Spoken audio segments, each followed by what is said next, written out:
Hi, this is Listen, Chapter 11, Trees and Stones. The Morgan house, like most of the houses on Eagle Lake, was built into the hillside above the lake.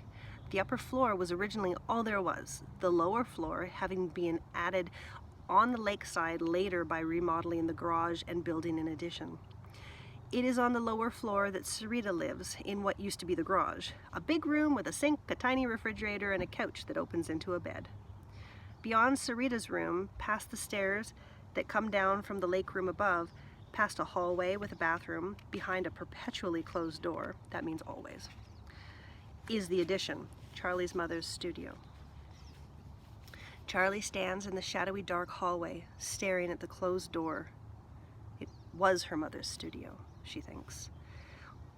What it is now is something else again. Storeroom? Warehouse? Museum?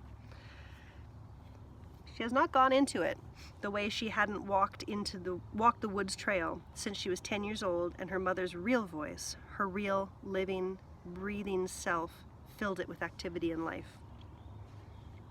Sadie and Coyote have gone. As soon as Coyote finished eating, they swam the lake in the rain and disappeared beneath the Davis's tree. Still wearing her slickers, she stood on the dock and watched them go. Her father left moments later, and Charlie was alone with the rain. The empty day in the empty house stretched ahead of her like a trek across the wilderness. If the rain continued, she wouldn't even go to sit on the boulder and play Jane Goodall in Coyote's territory. It's gonna spill. She took a shower, scrubbing carefully to get rid of the poison ivy oil, washed and dried her hair, put on clean clothes, and considered fixing herself something to eat. She tried to find a movie she wanted to watch on television. She picked up and put down 3 books, and then she crept down the stairs, feeling like an intruder as she moved through Sarita's room and into the hall. Her mother's voice had been in her head since she fell on the trail. Listen, listen. Since before that, since the dream. It is what brought her here, as if she is following the sound. Now she watches her hand reach for the knob, the way a camera would focus close in a movie, and opens the door. She stands at the open door, listening to the rain pound on the roof over her head, and then steps inside. Dust. Silence.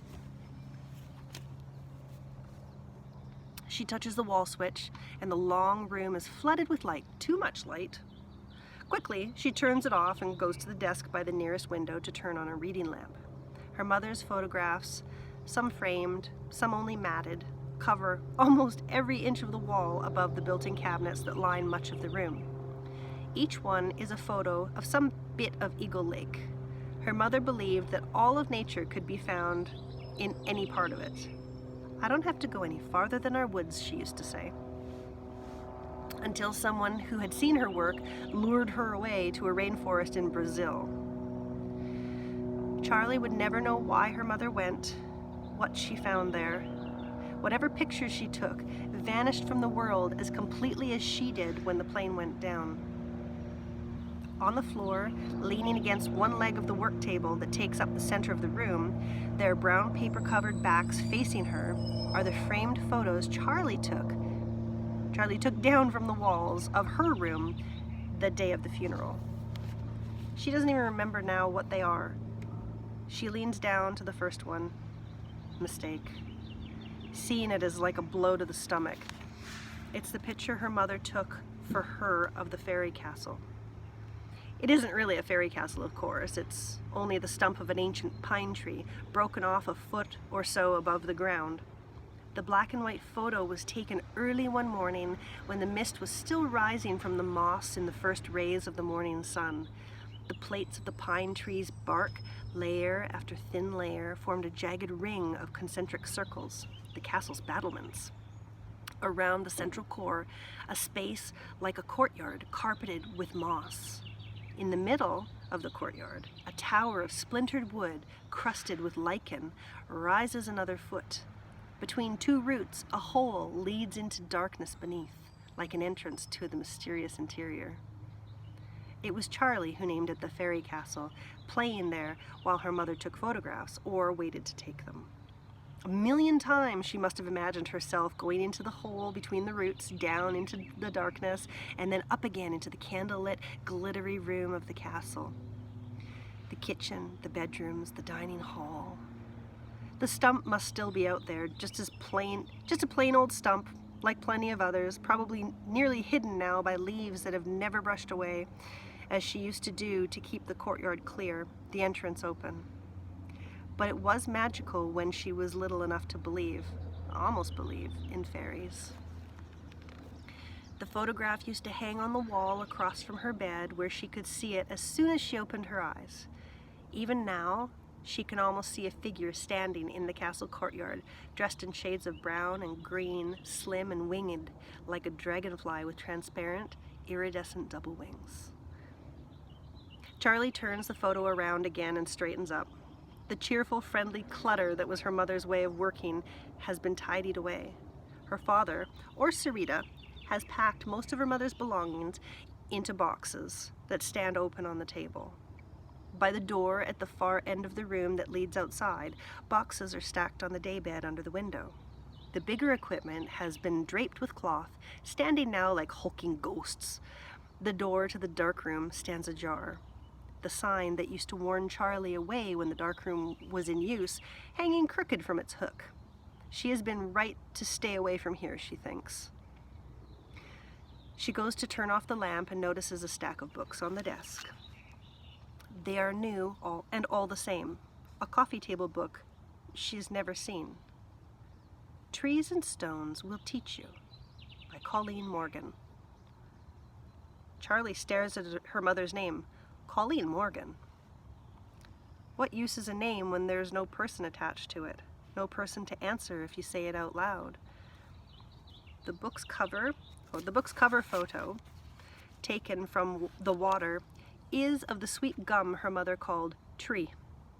Surrounded by woods, thousands and thousands of trees, her mother loved this one the best. Somewhere in these cabinets, in these drawers, Charlie thinks, there must be hundreds of photos of Tree. In every season, in every kind of weather, in every kind of light. Weed trees, people called sweet gums. When a pair of beavers started chewing the bark of Eagle Lake trees, the community considered getting someone in to kill the beavers and save the woods until they found out that the beavers have a preference for sweet gums. They can take all those that they want, the president of the board said. Charlie's mother pointed out later that the beavers never laid a tooth on Tree. He's a survivor, she said. Enormously tall, Tree was growing on the hillside above the creek more than 70 years ago when the dam was built. As the water rose, the lake gradually surrounded Tree so that it was growing almost completely in the water. Other trees along the waterline gradually died, their roots drowned, but Tree stayed on. Green, then red, then bare-boned, then green again. Charlie went with her mother to see Tree by the water, more times than she could remember. Her mother would pull the canoe against its trunk, touch him, talk to him, like the cedar. Charlie picks up the book on the top of the stack, opens it, and leafs through the pages. Like most of the books her mother took photographs for, this one had more pictures than words. Across from each photo is a short poem or a quotation. On the title pages is the rest of the title quotation. Trees and stones will teach you that which you can never learn from masters. Saint Bernard of Clairvaux. Charlie looks again at the cover photo. Tree stands out against the green shrubs of the hillside, his trunk centered between the deep red of the autumn leaves above and their reflection in the water from which he grows. Survivor. How can a tree live in water more than 70 years and the human who loved and admired him vanish in an instant, half a world away from home? Charlie turns out the light and leaves the studio, carefully closing the door behind her. She shouldn't have come, she thinks, but she takes the book with her. That's the end of the chapter.